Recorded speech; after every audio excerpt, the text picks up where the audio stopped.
दोस्तों नमस्कार। आज मैं बात करने के लिए जा रहा हूं भागलपुर एयरपोर्ट के बारे में। और भागलपुर एयरपोर्ट के साथ पता नहीं किस तरीके की अ, अन्याय को किया जा रहा है। ये बहुत ही दुखद है। दोस्तों, आप सभी को पता होगा कि सिंधिया ने, जो कि उड्डयन मंत्री हैं, उन्होंने बिहार सरकार से पूर्णिया, रक्सौल और मुजफ्फरपुर, इन 3 जगहों पे नए एयरपोर्ट के लिए ज़मीन अधिग्रहण को लेकर पत्र लिखा है। और दरभंगा और पटना के एयरपोर्ट के विस्तार को और गया के एयरपोर्ट के विस्तार को लेकर भी पत्र लिखा है, जिसमें से पूर्णिया के सांसद को उड्डयन मंत्री की तरफ से जवाब गया कि बिहार सरकार के तरफ से अड़ंगा लगाया जा रहा है पूर्णिया एयरपोर्ट में, जिसमें बिहार सरकार ने यह जवाब दिया है पूर्णिया एयरपोर्ट के ज़मीन अधिग्रहण में पेंच फंसने को लेकर कि यह न्यायालय में लंबित है। तो इस पर जो भी हो, ये केंद्र सरकार और राज्य सरकार के बीच का मसला है। लेकिन मुझे ये पहली सरकार, बिहार सरकार, ऐसी लग रही है जो कि खुद अपने ही राज्य के विकास के लिए अड़ंगा लगाती है या फिर अड़चने पैदा करती है। दूसरी बात कि आप ये देखें कि रक्सौल में एयरपोर्ट देना, वैसे तो एयरपोर्ट होना किसी भी जगह के लिए अच्छी ही बात होती है, लेकिन रक्सौल को चूज़ करना और भागलपुर को इसमें स्थान नहीं देना, ये बहुत दुखद है। आप ये देख लीजिए कि जो सेकंड बिगेस्ट सिटी है हर चीज़ में, पटना के बाद उसमें भागलपुर का नाम आता है। कुछ लोग गया मानते हैं, लेकिन वो गलत डाटा है। रियल में, ग्राउंड रियलिटी पे, फैक्ट के साथ यदि आप देखें तो भागलपुर ही पटना के बाद सबसे बड़ा शहर है पूरे बिहार का। और भागलपुर को तो कई बड़े बड़े नेताओं ने उपराजधानी से भी, बिहार की उपराजधानी से भी सुशोभित किया है। लेकिन जिस तरीके से भागलपुर को उड्डयन मंत्री के द्वारा इग्नोर किया गया और बिहार सरकार भी इस पर एकदम चुप्पी साधे हुए है, इस पर सबसे बड़ा जो फॉल्ट है वो है यहाँ के सांसद और विधायकों का। क्योंकि जहाँ तक मैं देख रहा हूँ कि भागलपुर के जो लोग हैं वो खासकर युवा वर्ग काफ़ी आक्रोश में और काफ़ी जग चुके हैं। ट्विटर पे हर कोई भागलपुर एयरपोर्ट और सभी जगहों पे भागलपुर एयरपोर्ट को लेकर काफ़ी सक्रिय हो गया है। और एक बात मैं ये भी बता दूं कि पूर्णिया एयरपोर्ट के बनते के साथ ही, अगर पूर्णिया एयरपोर्ट बन जाता है तो पूर्णिया एयरपोर्ट के बनते ही देवघर और पूर्णिया दोनों ही भागलपुर के समीप है।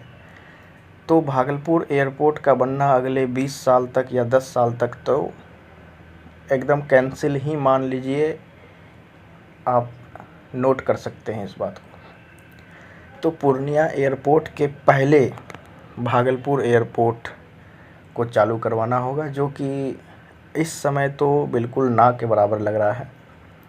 क्योंकि ना ही भागलपुर की तरफ से किसी भी तरीके से कोई संदेशा या फिर कोई प्रस्ताव भेजा गया है उड्डयन मंत्री को। इसमें सबसे बड़ा जो 2-3 मसला है जो कि इसमें फंस रहा है मेरे अनुसार से, वो है एक तो राजनीतिक पार्टियों का, कि सिंधिया बीजेपी में है और भागलपुर में विधायक कांग्रेस के, तो सांसद किसी और पार्टी के। बीजेपी का नामो निशान भागलपुर से है नहीं। पहली बात तो ये पेंच फंस रहा है जो कि भागलपुर के साथ सौतेला व्यवहार हो रहा है। दूसरा चीज़ ये कि कुछ लोग ऐसा भी कयास लगा रहे हैं कि देवघर में चूँकि एयरपोर्ट सितंबर में चालू होने वाला है, तो जो निशिकांत दुबे हैं वो अड़चन पैदा कर रहे हैं भागलपुर एयरपोर्ट में, कि यदि भागलपुर एयरपोर्ट बन गया तो हो सकता है देवघर एयरपोर्ट फॉल्ट कर जाए। मतलब कि वो उतना अच्छा उसका वैल्यू ना हो। भागलपुर एयरपोर्ट के बनते के साथ ही देवघर एयरपोर्ट को लोग उतना ज़्यादा पसंद नहीं करेंगे और देवघर एयरपोर्ट की जो वैल्यू है वो घट जाएगी। दूसरा कारण ये है। तीसरा कारण ये है कि भागलपुर के जो नेता लोग हैं ये सभी कोई अनपढ़ जो कि अंगूठा छाप होते हैं जिसे आप कह सकते हैं वो हैं, और इन्हें कोई लेना देना नहीं है। सबसे यही है सबसे बड़ा कारण कि जो ये अजय मंडल है ये बिल्कुल ही निठल्ला और बिल्कुल ही नालायक किस्म का नेता है। और अगर इस तरीके के नेता को भागलपुर ने फिर से अगर चूज़ कर लिया तो आप ये तय मान लें कि भागलपुर का जो अभी का जो कंडीशन है इससे और नीचे चला जाएगा भागलपुर। कुछ लोग मुझ पर ये आरोप लगा देते हैं कि यार तुम अंगिका के लिए आवाज़ उठाते हो, भागलपुर एयरपोर्ट के लिए कुछ नहीं बोलते हो। देखिए, मैं भागलपुर एयरपोर्ट पर कुछ नहीं बोलता हूँ ऐसा नहीं है, मैं भागलपुर एयरपोर्ट के लिए हमेशा से सक्रिय हूँ। लेकिन भागलपुर एयरपोर्ट को मैं अपने तरफ से यही कर सकता हूँ ना कि वीडियो बना करके आप लोगों के समकक्ष रख सकता हूँ। अब भागलपुर एयरपोर्ट को लेकर मैं डेली वीडियो बनाने लगूँ तो जो मेरी ऑडियंस है वो भी बोर हो जाएगी कि यार ये डेली भागलपुर एयरपोर्ट की ही वीडियो बना रहा है। दूसरी बात ये है कि भागलपुर एयरपोर्ट पे मैंने 2-3 वीडियो ऑलरेडी बना रखी है।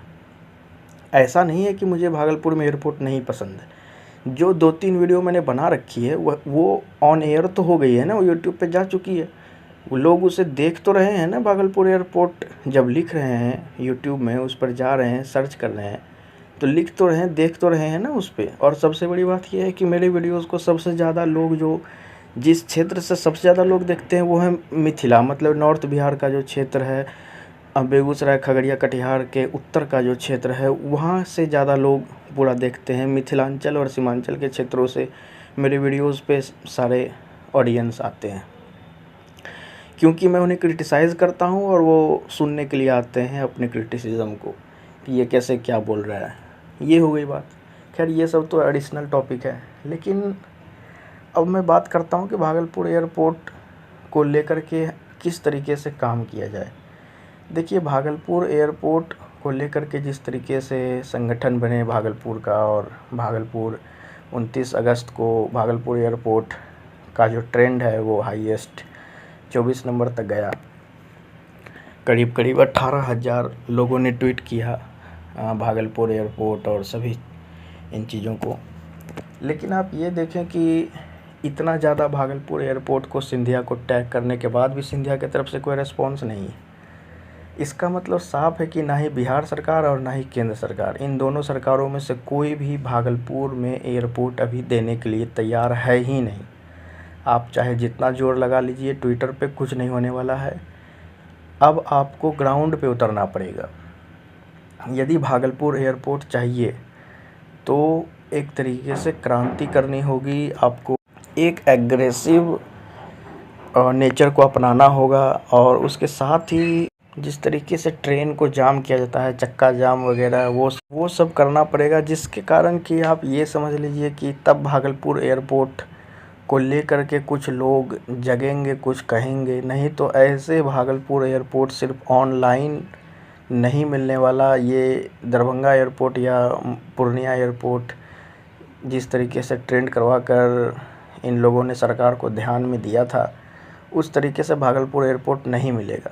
ग्राउंड पे उतरना पड़ेगा भागलपुरियों को। और जो ये भागलपुर एयरपोर्ट जो संगठन बनाए हैं, जो कि ट्विटर पे सभी कोई अपने डीपी पे भागलपुर एयरपोर्ट और सब कोई अपने नाम के आगे अंगपुत्र लगा करके रखे हैं, उन लोगों को एक होना पड़ेगा। उन लोगों को एक करना पड़ेगा। जिस तरीके से दरभंगा एम्स के लिए एक घर घर से ईंट को मंगाया गया था, उसी तरीके से लोगों को एक करना होगा भागलपुर एयरपोर्ट के लिए। वो भी भागलपुर वालों सिर्फ एयरपोर्ट नहीं मांग रहे हैं, वो ग्रीन फील्ड एयरपोर्ट मांग रहे हैं। तो उसके लिए सब कुछ एक करना होगा, तभी कुछ हो सकता है। और भागलपुरियों को जगाना होगा, क्योंकि अभी भी बहुत सारे लोग भागलपुर के ऐसे हैं जो कि जिन्हें भागलपुर एयरपोर्ट से कोई मतलब है नहीं। तो इन सभी चीज़ों को करते हुए, और सिर्फ भागलपुर ही नहीं, फिर मुंगेर, लखीसराय और बांका, जमुई और कटिहार, खगड़िया, बेगूसराय के लोगों को भी एक करना होगा। तब जा कर के भागलपुर एयरपोर्ट का कुछ समर्थन आपको मिलेगा। ऐसे मेरे हिसाब से ऑनलाइन कुछ नहीं होने वाला है। तो इसी के साथ मैं इस वीडियो को समाप्त करता हूँ। जय हिंद, जय भागलपुर, जय प्रदेश। अंगिका भाषा जिंदाबाद।